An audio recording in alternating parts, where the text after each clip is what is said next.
junjungan besar Nabi Muhammad SAW, ke atas keluarga dan para sahabat serta orang-orang yang mengikuti jalan mereka dengan doa kebaikan yang berkekalan.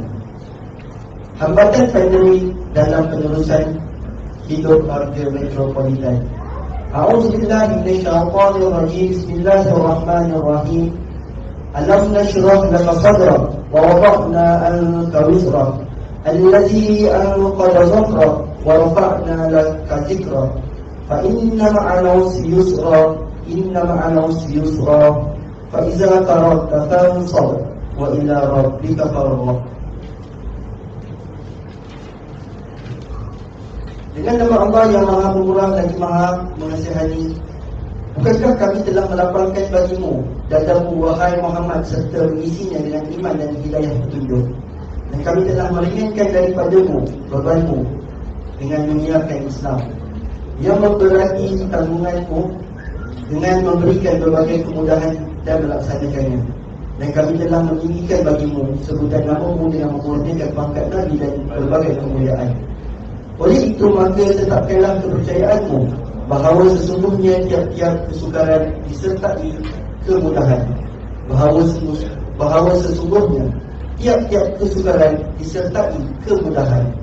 Kemudian apabila kau telah selesai, iaitu daripada suatu amal soleh, maka bersungguh-sungguhlah engkau berusaha mengerjakan amal soleh yang lain. Dan dengan Tuhanmu sahaja hendaklah engkau memohon apa yang engkau gemar dan ingini. Surah Al-Isra ayat 1 hingga 8. Mutamirin sekalian, pada penghujung 2019, dunia dikejutkan dengan satu fenomena penyebaran virus yang dikenali sebagai COVID-19. Masyarakat seluruh dunia menjadi panik berikutan dengan virus yang tinggi dalam kadar masa yang tinggi, dalam kadar jangka masa yang singkat, penyebaran dengan pantas dan menyebabkan kadar kematian yang tinggi. Lebih membingungkan lagi apabila tiada vaksin yang ditemui bagi mengubati penyakit tersebut. Pada 11 Mac 2020, Pertubuhan Kesihatan Sedunia WHO telah mengisytiharkan COVID-19 sebagai pandemik. Jelas sekali wabak ini telah berlaku secara besar-besaran di seluruh dunia sehingga merentasi wilayah negara dan melibatkan populasi seluruh manusia. Bagi mengekang penyebaran virus, berbagai inisiatif dan pencegahan telah dilakukan. Di antara langkah yang memperlihatkan keberhasilan dalam mengurangi kadar jangkitan adalah dengan Perintah Kawalan Pergerakan ataupun PKP dan penjarakan fizikal. Malaysia yang turut terpalit dalam jangkitan wabak ini telah mengumumkan Perintah Kawalan Pergerakan PKP bermula 18 Mac 2020 dan ianya masih berterusan sehingga hari ini. Memangnya PKP telah memberikan implikasi terhadap kemakmuran dan kesejahteraan masyarakat dan negara kita jika ia berlarutan dalam tempoh yang panjang.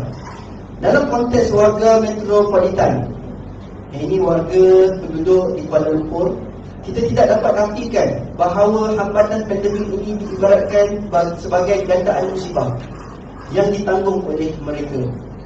Menerusi laporan yang bertajuk Families on the Edge yang dikeluarkan oleh Tabung Kanak-kanak Pertubuhan Bangsa-Bangsa Bersatu UNICEF dan Tabung Kependudukan Pertubuhan Bangsa-Bangsa Bersatu UNFPA, mereka mendapati impak negatif terhadap ekonomi dan kesejahteraan hidup terutamanya golongan B40 yang tinggal di PPR di sekitar Kuala Lumpur sepanjang tempoh PKP.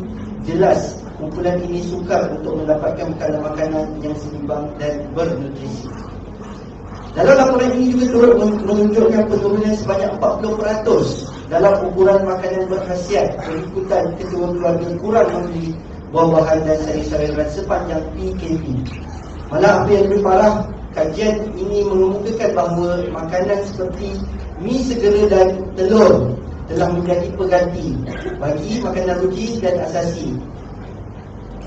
Ini kerana kos dan harga bagi mi segera dan telur lebih murah untuk dibeli dan situasi kesempitan kewangan dan kesukaran mendapatkan bekalan makanan.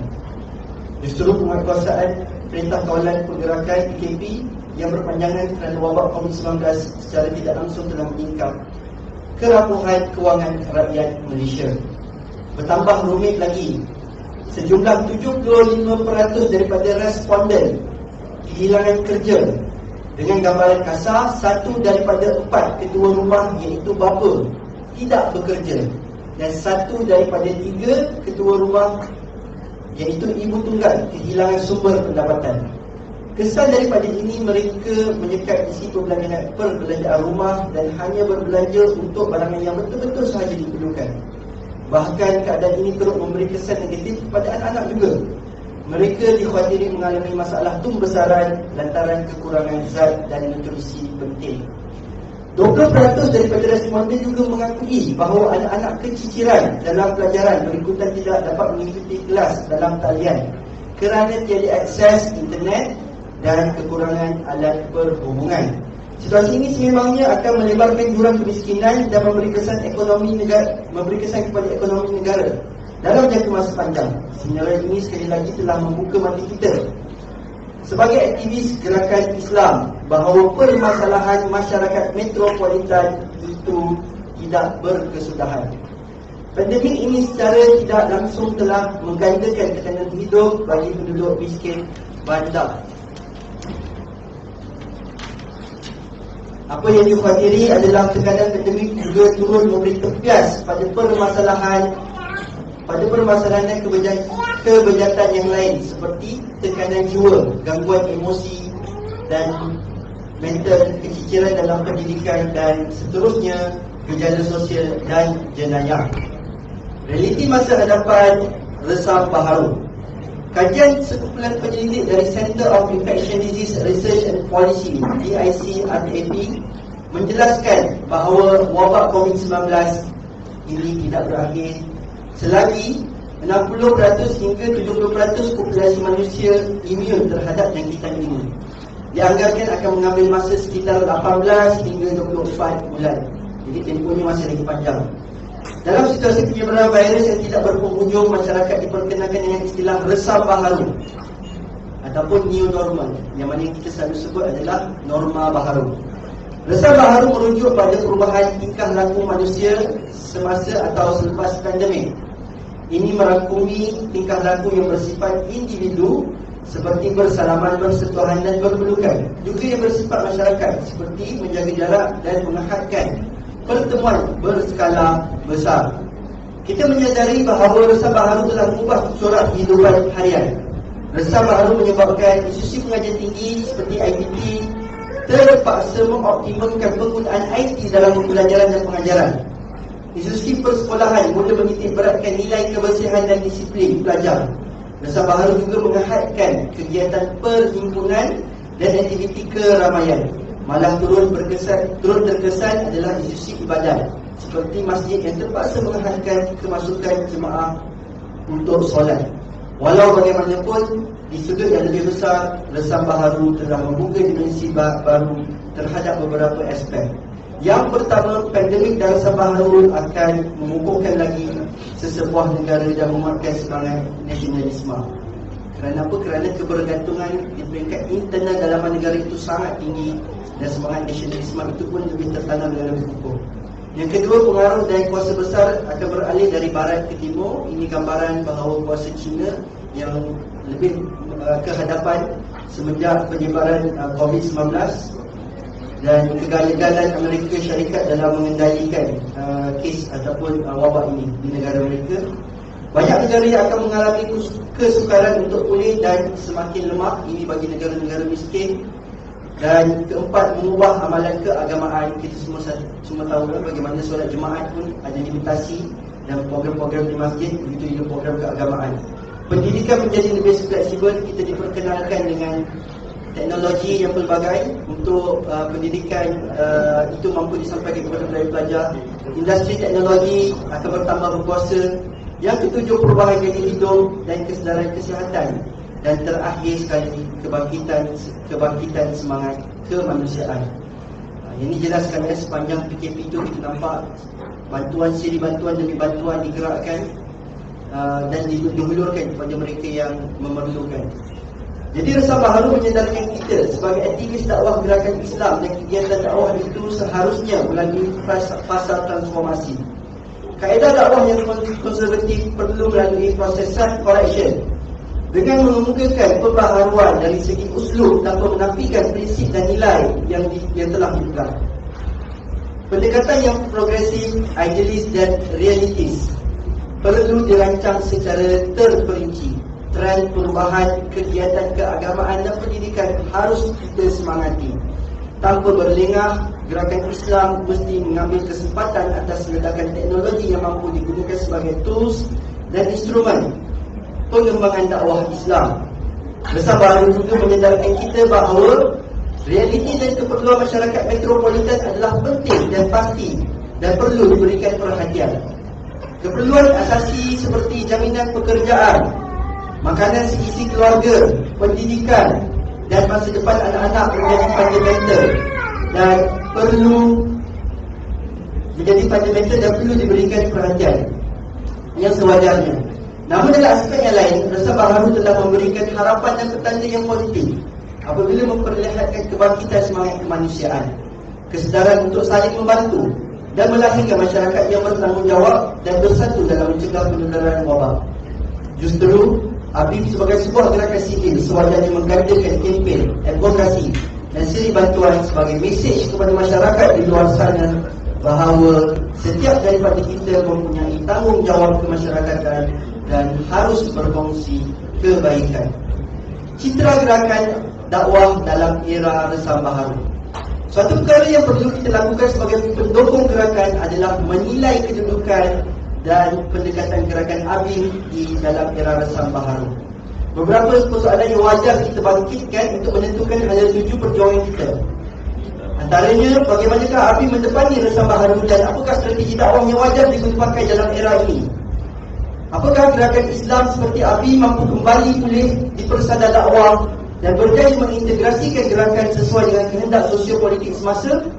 Apakah yang telah terjadi? Apakah yang telah dipelajari ABIM sepanjang pandemik dan apakah ruang kesempatan yang mampu kita ambil daripadanya? Dan persoalan yang terbesar dan wajar untuk kita ajukan adalah, adakah gerakan Islam itu masih relevan? Jadi menurut Dr. Zulkifli Hasan dalam artikelnya yang bertajuk COVID-19 dan Senario Masa Hadapan Dunia Islam, menampilkan 3 senario yang bakal dihadapi oleh gerakan Islam dalam pasca pandemik. Senario yang pertama memberi gambaran bahawa tiada perubahan yang berlaku terhadap gerakan Islam. Ini berikutan aktivis gerakan Islam menyibukkan diri dengan menyalahkan pihak atas punca berlakunya pandemik, terus hanya dengan perdebatan yang tidak berpenghujung dan mengemukakan sedikit nasihat dalam mencegah penularan wabak. Semestinya senario ini bukanlah sesuatu yang menjadi pilihan berikutan bertentangan dengan orientasi dakwah itu sendiri yang seharusnya bersifat progresif dan efisien. Senario yang kedua menggambarkan kegagalan gerakan Islam dalam mendepani krisis. Umum senario ini belum lagi kita hadapi, namun kita perlu lebih berhati-hati kerana bibit-bibit awal telah pun kelihatan. Ia digambarkan melalui kesan pandemik yang menyebabkan organisasi Islam menjadi lebih tertutup, bersifat eksklusif, menuju ke arah kediktatoran, mendepani masalah kewangan malah mengukuhkan lagi Islamofobia bagi masyarakat luar. Dan senario yang ketiga adalah gerakan Islam menjadikan pandemik sebagai cetusan kebangkitan gerakan yang lebih progresif, idealistik dan realistis. Semestinya model ini memerlukan wajah Islam yang baharu sebagai sebuah gerakan sosial yang inklusif, mempunyai kacamata yang menyeluruh, menyebarkan rahmat ke sekalian alam, mengukuhkan aktivis akar umbi dan semestinya memenangkan hati dan fikiran masyarakat. Senario ketiga ini adalah pilihan dan alternatif yang terbaik bagi gerakan Islam seperti ABIM bagi mengembalikan identiti dan persepsi negatif barat yang sebelum ini yang kerap kali melabelkan Islam sebagai agama ekstrim, fanatik dan mempromosikan keganasan. Mahu tidak mahu, ABIM Wilayah Persekutuan seharusnya melancarkan strategi era Resah Baharu sebagai usaha menampilkan diri sebagai sebuah gerakan sivil yang progresif, idealis dan realistis dengan mengikut langkah-langkah seperti berikut. Yang pertama, mengukuhkan identiti dan imej gerakan Islam yang progresif. ABIM Wilayah Persekutuan Seharusnya kekal fokus dengan identiti sebagai gerakan umat yang didasari ilmu dan bakti. Imej yang progresif bermula dari urus takbir yang baik dan responsif kepada keperluan umat. Akhirnya kita mengharapkan Habib Wilayah Persekutuan tampil sebagai juru bicara umat metropolitan. Yang kedua, menyuburkan peranan pendidikan umat. Habib Wilayah Persekutuan seharusnya membangunkan aktivis akar umbi lalu merancangkan agenda mendidik umat. Dakwah dan tarbiyah semestinya menjadi core business dalam gerakan Habib. Nilai hidup beragama perlu dikongsi kepada segenap masyarakat, kreativiti dan inovasi. Dakwah perlu ada dalam membagaikan pendekatan pembinaan kefahaman masyarakat terhadap Islam, sama ada dalam membina sistem kepercayaan maupun pengalaman hidup yang berlandaskan agama. Yang seterusnya adalah transformasi intelektual dalam kalangan aktivis Habib Wilayah Persekutuan. Bagi mencipta masa depan yang lebih gemilang, semestinya memerlukan kapasiti intelektual yang tinggi. Bagi Habib, tradisi keilmuan yang diwarisi daripada gerakan Islam ini merupakan kekuatan yang perlu diteruskan. Pendekatan pelbagai spektrum keilmuan yang bermula dari dasar Al-Quran dan dikembangkan melalui ilmu kontemporari perlu dipraktikkan secara berterusan. Ketinggian ilmu mampu mendepani lambakan maklumat yang tidak bertapis dan mengekalkan kerelevanan gerakan Islam. Yang keempat adalah membina jaringan kerjasama dengan semua pihak dalam mentepani dunia yang bebas. Kolaborasi menjadi kunci keberkesanan tindakan dalam mencapai objektif. Kerjasama itu amat penting. Melalui kerjasama organisasi kita dapat berkongsi maklumat, saling mempelajari dan memahami serta memperbanyakkan lagi inovasi dan semestinya mempercepatkan dan mempermudahkan tugasan dan gerak kerja dakwah. Habib Wilayah Persekutuan seharusnya merancangkan kolaborasi dalam pelbagai dimensi, sama ada dimensi jaringan Islam, dimensi kumpulan belia. Yang ni sehinggakan saya untuk makluman bersama, kita di peringkat Habib kita nak mengembangkan lagi kita punya jaringan belia, dan kalau boleh selepas ini kita menghantar lebih ramai lagi calon-calon untuk bertanding dalam membina imej IPBN, Anugerah Perdana Belia Negara, yang mana yang tahun ini kita telah menghantar saudara Ahmad Fahmi di belakang sana sebagai calon untuk bertanding di peringkat Wilayah Persekutuan. Dan saya dihabarkan kerana dia punya pencalonan tu sangat hebat, jadi mereka menolak. Dia kata kita bawa di peringkat kebangsaan, yang ini terlalu hebat ni, tak sesuai untuk negeri Wilayah Persekutuan. Jadi kita mendoakanlah yang terbaik. Sebab apa? Sebab kita masih lagi belum mendapat perkhabaran dan dikhabarkan dia dapat masuk finalis.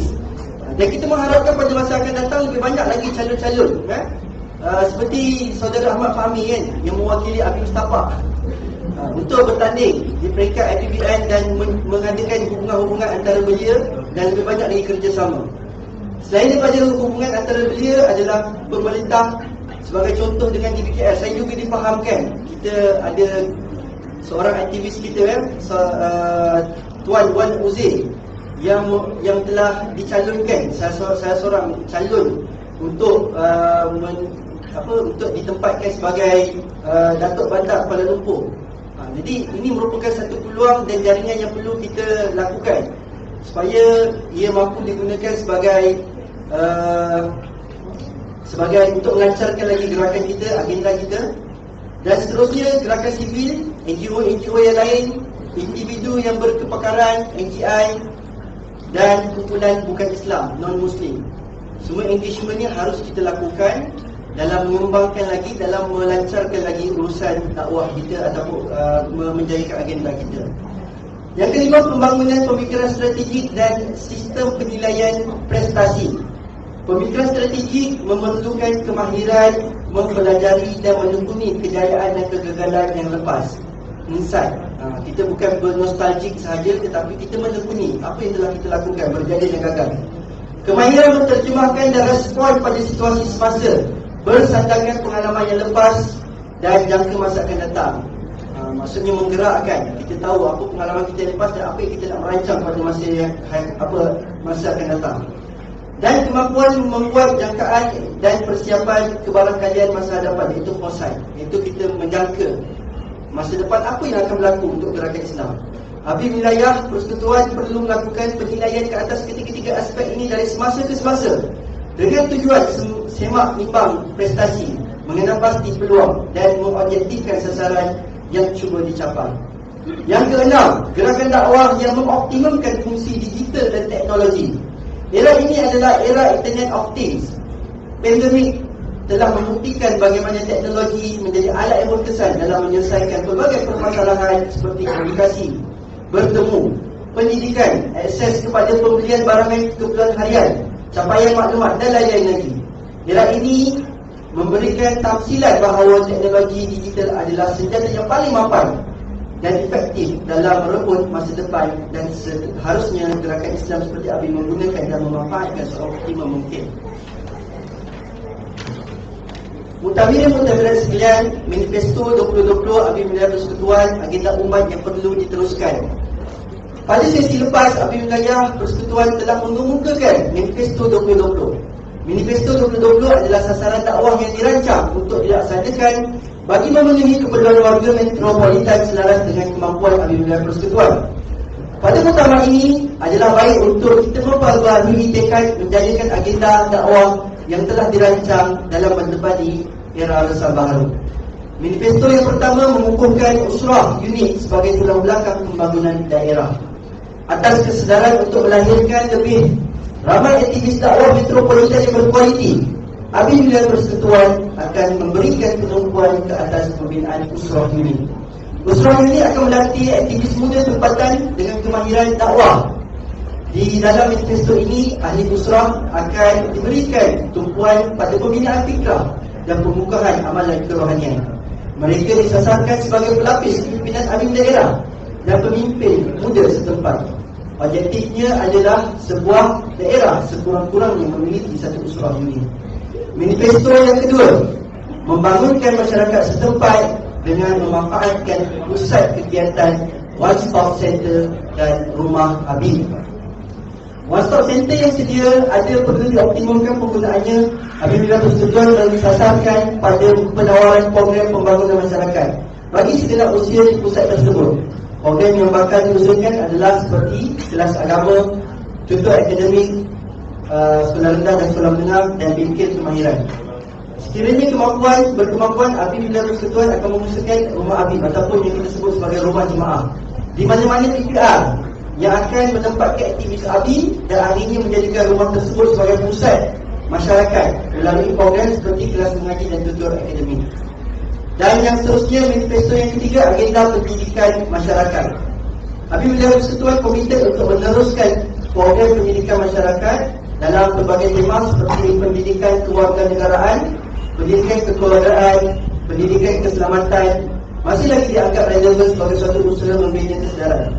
Program ini dicadangkan agar dijadikan secara berkala sepanjang tahun. Yang seterusnya, manifesto yang keempat adalah meneroka niche baru belia. Terdapat pelbagai niche yang menjadi kegemaran dan hobi para belia. Niche ini mampu dijadikan platform kepada Habib bagi mendekati belia. Habib mensasarkan niche sukan elektronik ataupun e-sport bagi menyentuni para belia, pembukaan studio e-sport dan mengumpulkan ahli yang berpotensi untuk diketengahkan dalam industri ini antara sasaran dalam manifesto ini. Manakala sukan di bawah pengelolaan, aktiviti sukan di bawah pengelolaan Kowi Sport Education, Kowi SRC seharusnya diteruskan secara konsisten. Dan kita dah pun buat beberapa siri main PS4 oleh saudara Ridwan Syafri. Dia bercita-cita untuk lebih banyak buat game online lepas ni. Manifesto yang kelima, mengembangkan institusi pendidikan Habib. Usaha mengembangkan institusi pendidikan harus dipandang serius. Ini kerana ia menggambarkan komitmen Habib ke atas agenda pendidikan umat dan pembinaan generasi. Di peringkat pendidikan prasekolah, sudah tiba masanya untuk Habib membuka lebih banyak taski. Ini atas keyakinan kita terhadap kualiti taski dalam membentuk generasi soleh. Untuk sesi yang akan datang juga, Habib mensasarkan pembukaan satu taski sekurang-kurangnya. Kalau ada Haji Rahim boleh lebih sikit, kita buka 2-3 lah. InsyaAllah kita satu dulu, kita tengok dulu macam mana baru nak pergi nak dan belajar. Dan di peringkat pendidikan rendah pula Seri Al-Huda meraihkan Jubli Mutiara sepenuhnya sambutan 30 tahun penubuhan. Oleh itu, Abim Wilayah Persekutuan akan komited melaksanakan program sepanjang tahun sepenuhnya sambutan ini. Jadi ini kita kena cek baliklah macam mana dalam keadaan norma baharu ni ataupun resam baharu kita boleh meneruskan lagi sambutan, siri-siri sambutan untuk Seri Al-Huda. Dan manifesto yang keenam, membudayakan watak murabi dalam kalangan aktivis Abim Wilayah Persekutuan. Kekuatan dan kelemahan Abim diukur dari watak aktivis. Abim semakin ketandusan aktivis yang berjiwa murabi, yang memainkan peranan secara bersungguh melalui dakwah fardiyah, mempunyai watak yang disenangi makmum, menjaga kebajikan dan kemaslahatan makmum. Sesi ini Abim Wilayah Persekutuan akan beriltizam untuk menyemarakkan kembali watak murabi bermula di peringkat pimpinan negeri.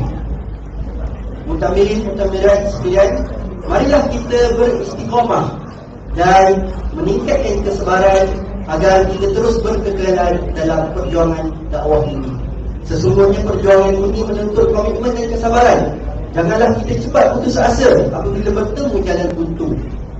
Sama-samalah kita memohon taufik dari Allah SWT demi kebaikan agamanya, dan sama-sama kita memohon agar Allah memberikan keikhlasan dalam perjuangan kita di dalam Abim ini. Jadi saya sudahi dengan wabillahi taufiq wal hidayah. Wassalamualaikum warahmatullahi wabarakatuh. Selamat bermuktamar. Allahu Akbar, Allahu Akbar, Allahu Akbar.